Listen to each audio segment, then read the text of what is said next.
Hello, everybody. So good to see you. It's so lovely to see that you're waiting and excited to be here. That makes me smile. Chuck's here with me.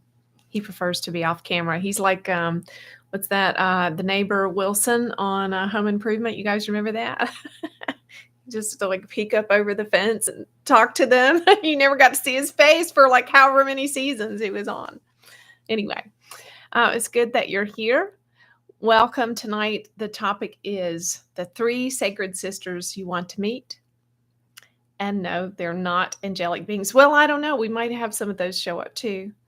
But they are 3 ideas, closely related, important sacred sisters for enlightenment. And they are this: boredom, stillness, and aloneness. And when I told Chuck the topic, he was like, ugh, gross. He wants to hear about boredom.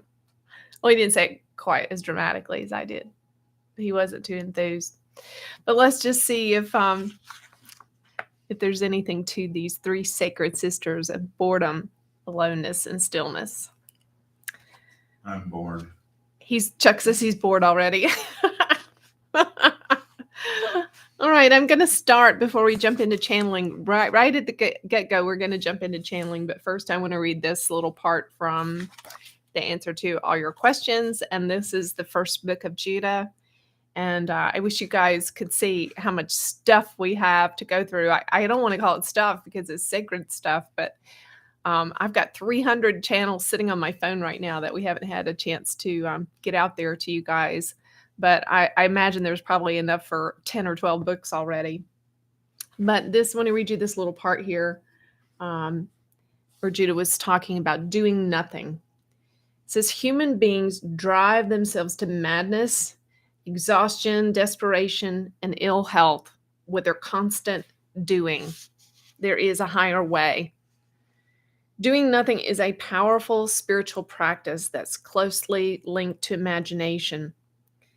When embraced, it begins to break the back of a powerful cultural belief system that you must do more to have more and thereby be enough. I will never be enough is a direct lie of the culture and the ego to the soul. Almost every human soul has unwittingly buried this belief deep in their subconscious mind. This lie is constantly reinforced by the hive mind of the culture. And the truth is, in every single moment, you are always enough. Nothing that you can do can add to the perfection of your soul. And here's a quote from Matsu Basho, and it says, sitting quietly, doing nothing, spring comes, and the grass grows by itself. Shouting at an oak tree will not make it grow. It grows of its own accord, slowly, imperceptibly to the human eye, yet ultimately mighty and deeply rooted. Neither will pulling a blade of grass upwards towards the sun cause it to grow, yet it will grow in the solitude of just being what it is. The same is true for the evolution of your soul. Can you abandon striving and allow growth to just happen? Can you just be what you are in this moment? And a quote from Lao Tzu, practice doing nothing and everything will fall into place. So tonight we're going to go into channeling. Oh, go ahead. You have something? We're called human beings, not human doings. Human beings, not human doings. That's right. So tonight we're going to channel and ask Judah to talk to us about boredom, stillness, aloneness, and how to get free of this lie that we need to do more in order to earn our breath, our existence, our space in the world, in order to earn love and acceptance. Here we go. I'm including you. I would encourage you to really just step right over into the bliss and the sweetness of Judah's presence and your guardian angels and guides as we channel together. I know that many of you are feeling the powerful physical sensation of having Judah and other beautiful beings in the room with you, and also the awakening of your higher self as we channel. So I love hearing those stories. Don't worry if you're not feeling anything. Something good's happening for you. I'm sure of that. Here we go. Hello. Yes, hello. Judah here. So glad to see you all. Yes. So glad to be connected with you wherever you are. We are, as you know, unlimited beings, not restrained by time or space. And yes, we are in the presence of your presence. You are in our presence. We are in a shared presence here together tonight. And if you watch this tomorrow or the next day or 5 years from now, we will still be in your presence, sharing presence with you. Presence with a C and presence with a T. We have lots of presents to share with you tonight. Are you ready? Yes, ready to open all of your presents, my dear?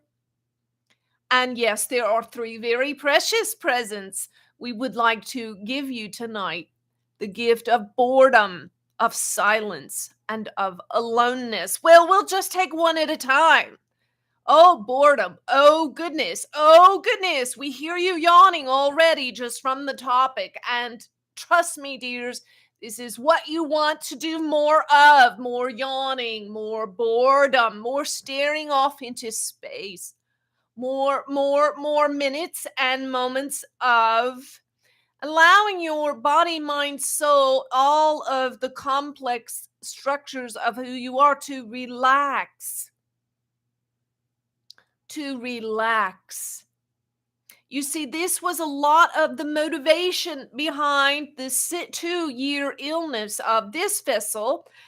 As you may have heard her story, at the end of those 2 years, we burst in on her like a July 4th fireworks show. But for nearly 2 years, she did very little of anything but sit in a chair and meditate and inquire. And then a lot of knitting and a lot of nothing and a lot of nothing. And she watched everything there was to watch on Netflix. And then there was nothing more to do. But there, we had a purpose in all of this. You see, the purpose was to bring her to the end of herself, of her ego, of her roles, of her ideas about what she should be, what she had been, what she ought to be. And this is a beautiful present found in boredom, in silence, in aloneness. Because you see, she had been raised in a culture, a religious culture, and a familiar culture steeped in religion that taught her, you must earn love. And once you've earned it, you must keep earning it if you want to keep it. Now, no one said this to her directly. She was taught directly with words that God is love and that God is forgiving and many other beautiful and accurate depictions of universal consciousness that you may or may not call God. Does not matter to us. Some of these concepts were right, but you see, children don't listen to what you say. They listen to how you think, feel, move, and behave in the world. They listen to your example, not your words. And so very subtly and unintentionally, but very consistently, listen to what I said, subtly and unintentionally, unconsciously, but yet consistently, she received the message that you must earn love by doing it right, by doing it well, by being perfect, by doing more and being more and improving yourself, adding something onto yourself, being more of what you are in the moment. And so we needed to put it in park for this vessel. And for those 2 years, you see, it took just that long for her to let go of her need to do. and to realize it's okay to do nothing. That there's nothing you can do, my dear, that will add to your worth. Nothing at all. Even meditation. Well, this vessel is usually on a soapbox about meditating more because she knows what a beautiful presence it will bring into your life.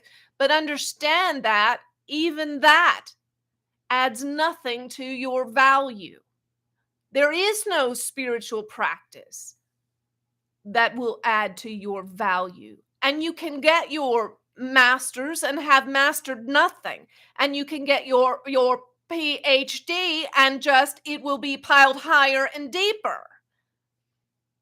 And we're not diminishing skills or the pursuit of skills as long as those skills are in service to the soul and the higher self. But those things will add nothing to who you are. In fact, there are times when it is frankly better to just be a fool.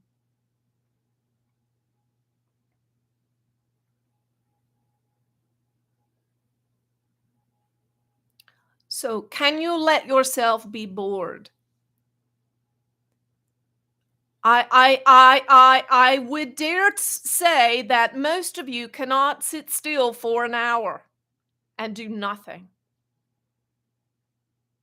And what if in that hour you did not even meditate? You just did nothing at all.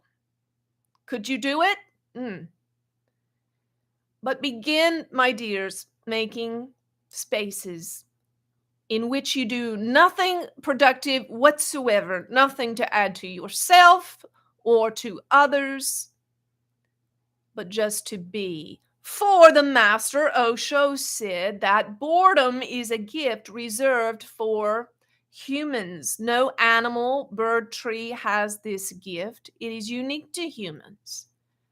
And if one will lean into boredom and embrace it, then one is coming closer and closer to enlightenment. So when your children wail at you and say, I'm bored, then let them wail on, because in that space of aloneness, silence, and quiet, then presence can enter.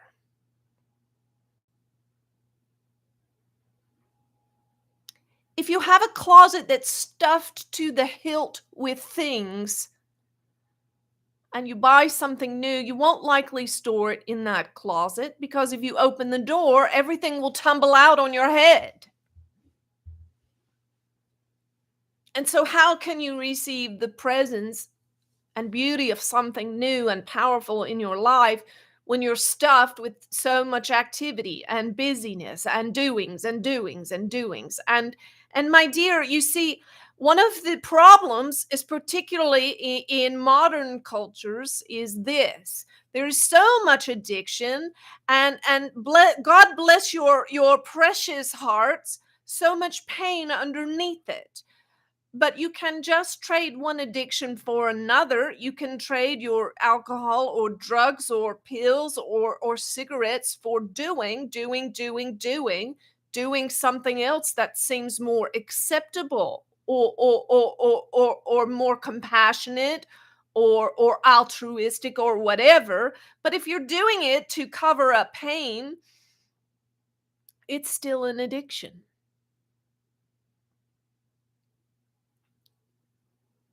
If you allow yourself to be completely bored, completely still, completely alone, not medicating with activity, not medicating with connections, there is a healthy and powerful need for human connection and interaction. And then there is an unhealthy need and drive for conversation and superficial human interaction, such as on media and so on, that is a poor substitute for skin to skin in silence and quiet. Now, this gentleman here, one of the first practices that he shared with and were adopted by this vessel when they were together was to simply lay in bed in the mornings, hold each other skin to skin, and do nothing. Perhaps for 20 minutes, 30 minutes, an hour. No one watching the clock, no alarms, only alarms if they're absolutely necessary. And lying there in quiet, in stillness, and in boredom.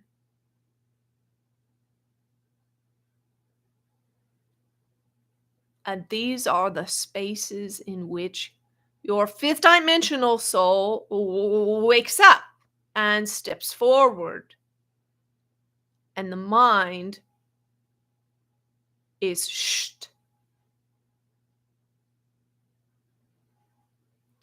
Shh.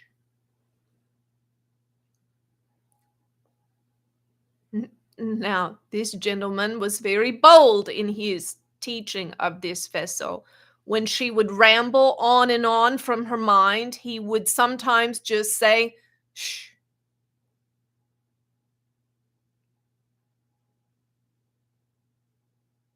Does that sound condescending to you?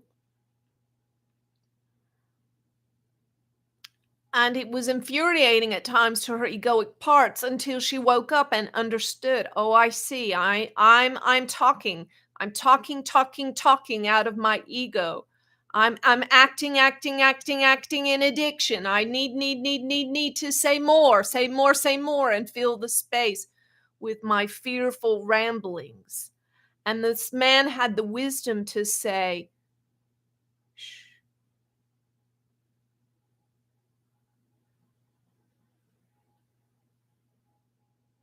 So can you be bored? And in that boredom, can you allow silence? Can you turn off all your noise makers?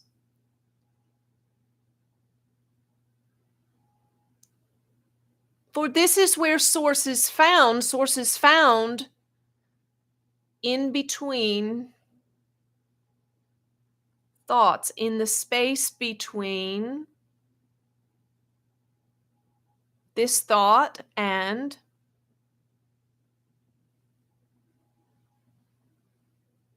the next, right there in the emptiness, the silence.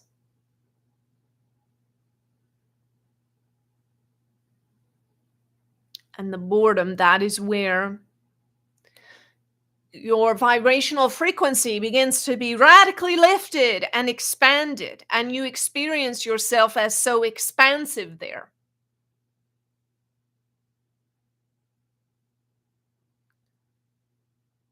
You see, on the night of Buddha's enlightenment, for 6 years up until that time, he'd been trying and doing all sorts of things, fasting and this and that and the other, and so many different spiritual practices. Lots and lots of doing. Then he just sat down under a tree and he held himself in stillness and he let go. And in the night he had a dream, and in this dream his body, his being was so gargantuan, so massive that it covered the entire continent of India, and his head was laid to rest on the mountain, on the Himalayan mountains, and his feet in the ocean. And when he woke up, it is said that he was glowing, emanating light, and was from then on known as an enlightened being. You see, it is in the place of rest and silence and quiet, in letting go, that he experienced, he saw in a dream what he really was and what you really are. A massively vast, expansive, unlimited being who can cover continents with your light, who can cover continents with your light. if you are still for a time.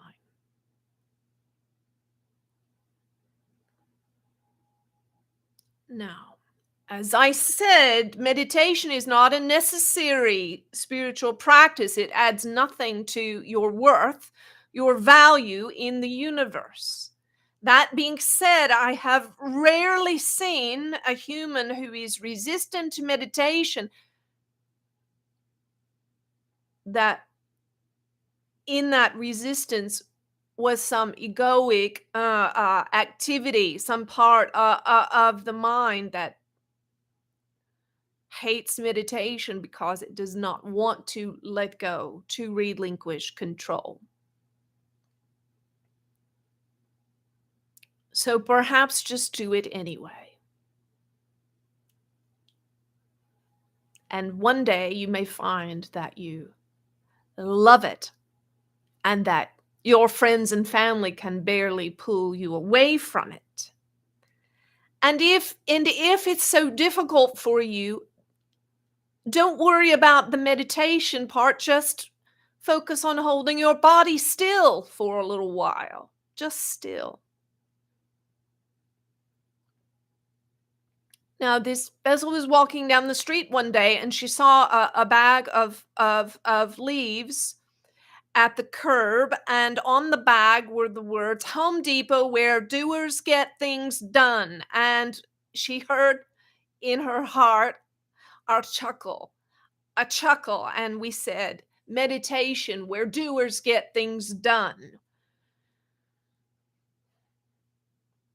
You can run around all day long trying to solve your problems, and you might just dig a bigger hole for yourself and make your problems worse. But if you will meditate, you may find when you get up that the problems have solved themselves.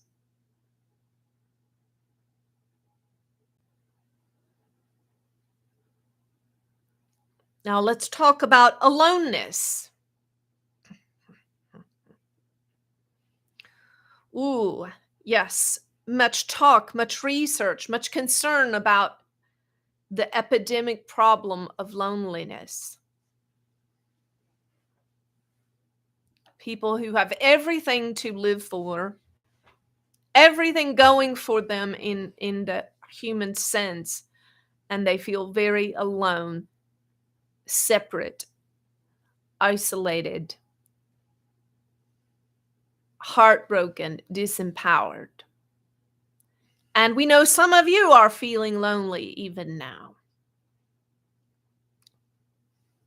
And that is not what we are talking about here tonight. We are talking about the gift of being alone. We are talking about transforming the energy of loneliness into a sacred aloneness. For really, to be alone is really not in truth, no one is alone, you understand. No one is ever alone.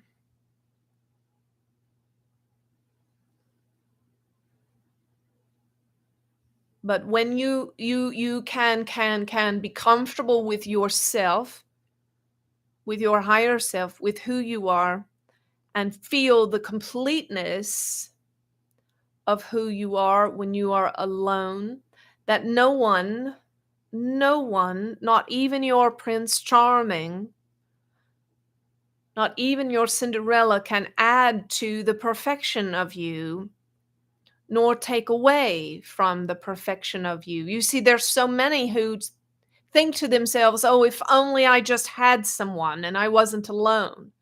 And then there are all the others who have someone and think, oh, goodness, if only I could get rid of this one and be alone. But there is a magic that happens when you are completely content within your being, whether someone is there with you or not. And so there is an aloneness that you can share. You can be together in your aloneness and be whole. Be whole when you are together with the other, requiring nothing of them and they nothing of you. The three sacred sisters: boredom, silence, and aloneness.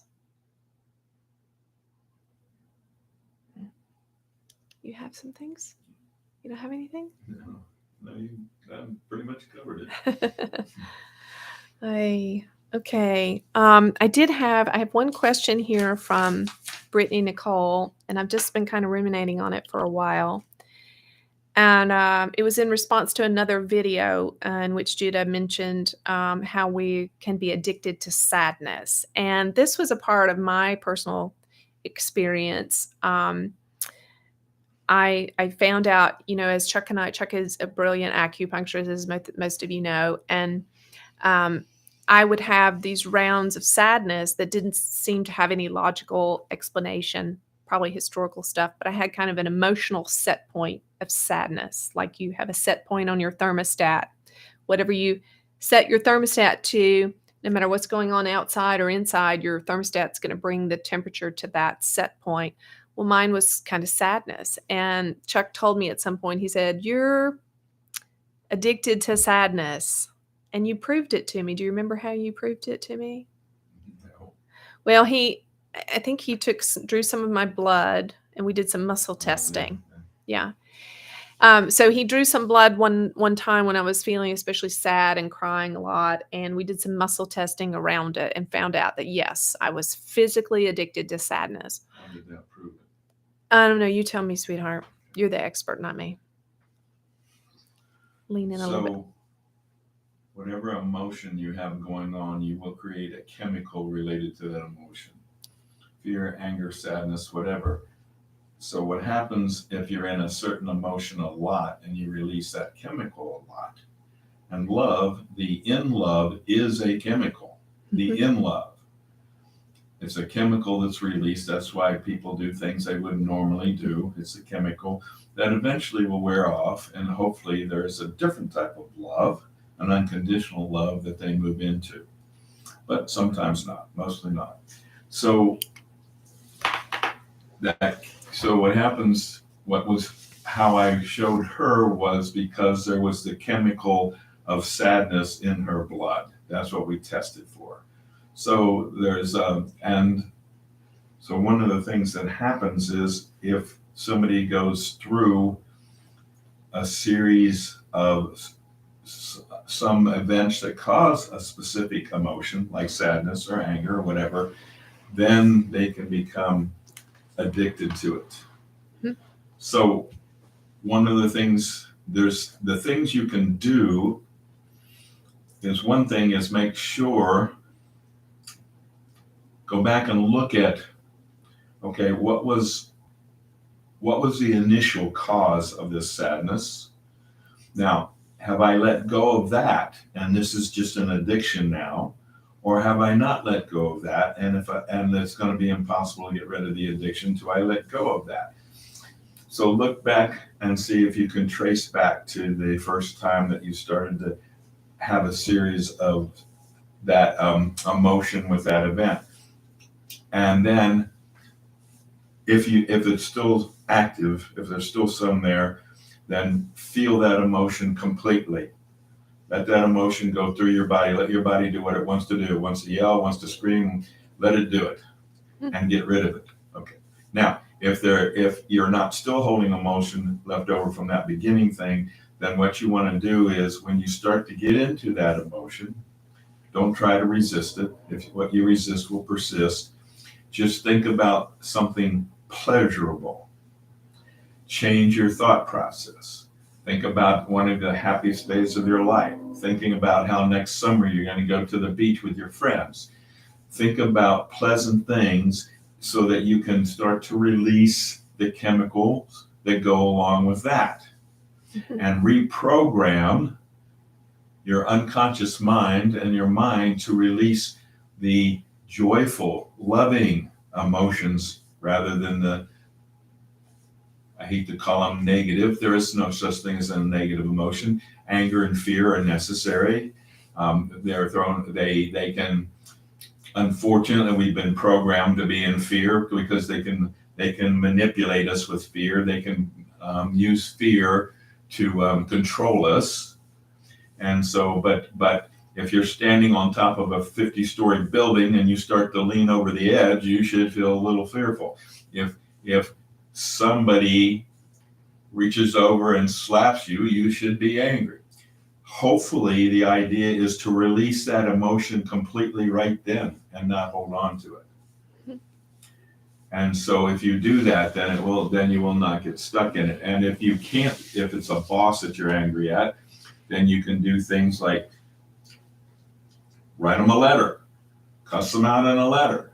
And then when you no longer feel angry, if you want, you can have a little ritual. You go out in the yard and set it on fire and let it go, or just wrinkle it up and throw it away, or you might even want to send it. But express that emotion completely, and then it does not build up. The reason we're afraid of anger is because we've repressed it, and it's built up and built up and built up and built up, and we're afraid that it's going to take us over. Why does a 14-year-old boy go into school and shoot his classmates? He does not want to do that. No 14-year-old boy wants to do that. It's because he has repressed so much anger. Maybe he was bullied. Maybe he wasn't in the in crowd, and he built up so much anger that the anger took over, and the chemicals were released, and he was drugged, and he did not consciously do that. And when they interview people who do horrible things like that, they almost always say, "Oh no, I didn't mean to do that.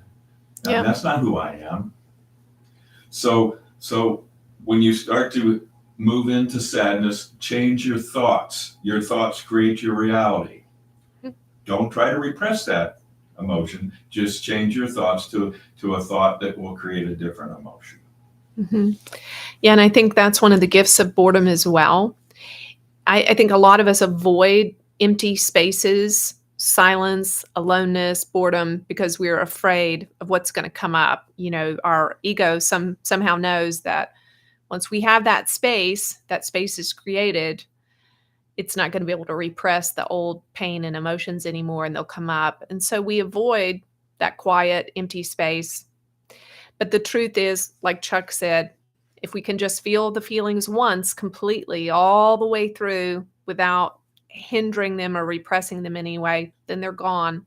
So what I want to do is I want to, yeah, sure. I want to do a transmission for this. If that's one of the benefits to meditation is when you sit quietly, not in a relaxed state, if there are repressed emotions, they will want to bubble up. Mm-hmm. This is why some people never stop. They're constantly busy because they know when they stop, they will start to feel the emotions. So one of the things you can do when you meditate is you can tune into your gut. You can tune in and see what you feel there. What do I feel?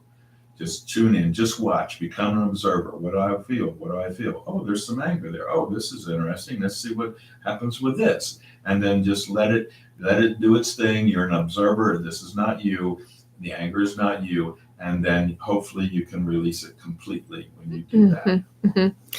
And the other thing I would say about the addiction to sadness is, for me, coming up the scale of consciousness into anger was a way that I really began to get free. And fortunately, Chuck was really tolerant and understanding that in order for me to move up the scale of consciousness into neutrality and love and joy and bliss, sadness is under anger.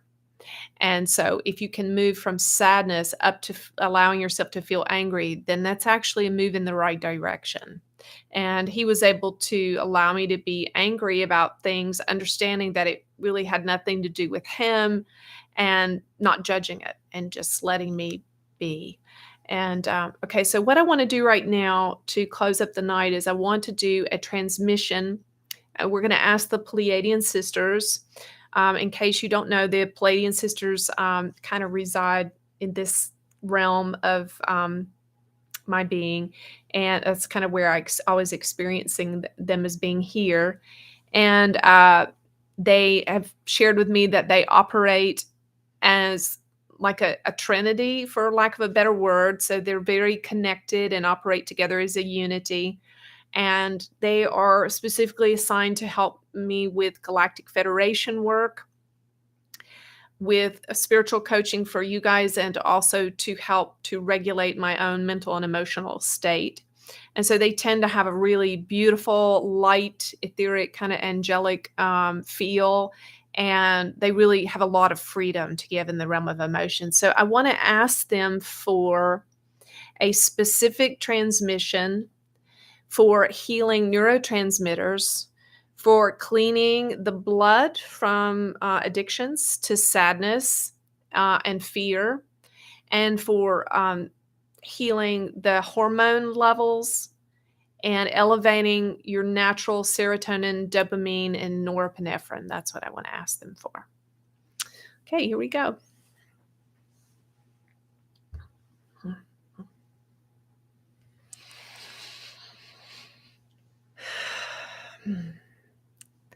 Hello, precious ones. Yes, we would like to release you from sadness. Yes, we would like to set you free from sadness. In every realm of time and space, past, present, parallel, future lives, in every universe and every realm of time and space, we give you permission. We give you permission to release your sadness and all the anger that's attached to it. Yes. Take a deep breath and release the sadness and the anger. Oishna e re eteka u ta a re de ki ti di o ra ta da ba ra ta da ba shi a to ra re de ke ra te. Utsa ichana na he o to eteka ne na yo to. Osva re te re o hoshaka ra ti a ta ro te ka da ba shi te da. Hashta ere era sotarara te shirigoria da bata arete te arete urute do ukashta ataka atete ushte. And some of you may be feeling like a lump in your throat or a knot in your throat or like hands around your throat. And that's what's happening right now is you're getting a clearing. And so the energy is going to move right up towards your mouth and then be released. Oh, cha rete ka rete shita saka ne ito rete wa. Oh, shida ateka rete sata keshte ne keta ashtite ka rete ataka ishine rete ka sivishide eteka ate okay nanashte. And dear one, we move your emotional set point up out of sadness, up through anger into neutrality. And so whatever happens to you, dear one, is not going to bother you. You're going to feel completely neutral. Things are not going to push and pull you into sadness or angers, but you're going to stay at peace. At peace. Rata reta ushataka reta itika na yete utika osha ora na yete utika osa iti chicha ya ateka ache anaka ute ai. And we move you. We're going to give you a little boost up into joy. A little boost up into joy right now, my dears. Into joy. And enjoy the joy. Enjoy it. And the more you enjoy it, the more of it you will have. And do not anticipate coming back down into fear and sadness, but anticipate living and being in a state of neutrality. Yes, it may feel like boredom. Yes, it may feel quiet, silent. Even you may think loneliness, but not loneliness, dear, but the presence. The beautiful presence of divine indifference, being completely neutral. All is well, and everything is okay, and all emotions can be embraced, felt, and transformed into higher vibrations of love energy. And now we will also give you a transmission for regulating your hormones and specific naturally regulated release of serotonin, dopamine, and norepinephrine in your brain. And here we go.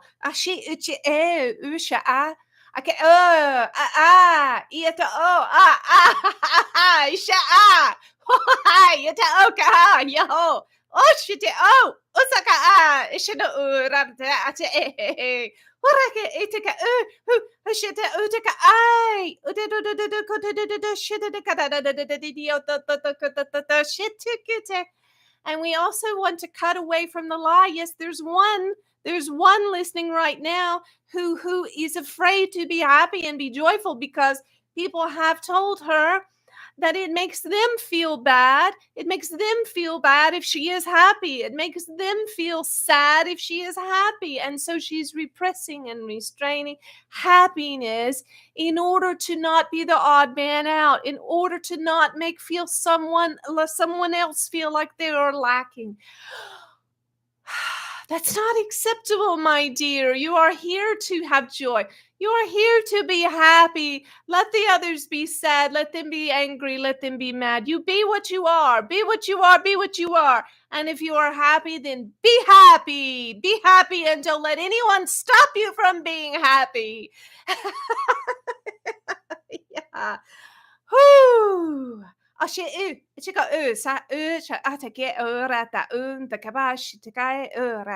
Harete urata urata rata ritotokotete rata de katai shituku usate teste. Ukaru akareatoso oraso osa shete etika etike. Ichike no I naka I tuko usate. Sho ara utike utika usaka eshteke e. And I see some of you beginning to whistle during the day and giggle and laugh and sing and hum in the shower. And I just send you love and so much joy for where you are. And I'll just share this last little story my daughter sent me not so long ago, a very short video of my granddaughter who was standing in her front yard under a tree. And no one was around. She didn't know anybody was watching or anybody was listening. And she was standing under the tree and she was just humming and swaying and humming and swaying. And, this is the beautiful spaces of boredom that we want out in nature, in the fresh air, just no one watching, being alone, being connected to the trees and the wind and the sun, and being at rest like that sweet little 3-year-old girl who didn't need to earn a paycheck, who didn't have any schedule to keep, didn't have anybody to please, anybody to be good for. She just could just breathe and and sway and enjoy the silence, the aloneness, the boredom. May we all return to that very sweet, sweet spot. I love you all. I'm so grateful for each and every one of you. Thank you for journeying with us. We're here for you, and we're just sending you our blessings. I hope you have a wonderful week, and I look forward to seeing you back here next Sunday.